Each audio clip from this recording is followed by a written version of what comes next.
हर दूसरे दिन आप खबरों में रहने के लिए झूठ बोलते हो, फिर उसके बाद आके सॉरी खबरों की जीनत तो वो बनी रहती हैं सोशल। मैं फिर अब क्या वर्ड बोलूं कि अगर इस तरह की जीनत बननी है तो फिर अल्लाह किसी को इस तरह की जीनत ना बनाए। गुर आता है उनको अपनी तरफ ना, वो सारी अटेंशन को डाइवर्ट करने का। नो नहीं, ये इसको अटेंशन कहती है।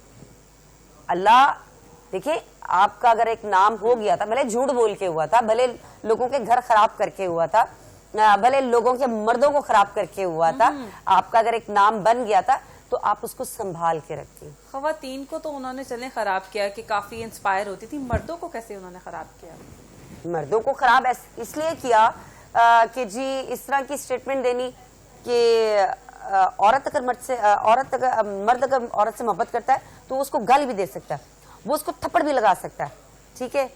तो अब मुझे ये बताया, जब वो इस तरह की वीडियोस जब देखेंगे तो फिर वो घर जाके अपनी बीवियों को चपेड़े मारेंगे, रख रख के गंदी गालियां उनको माँ बहन की देंगे और वो कहेंगे लो आई लव यू।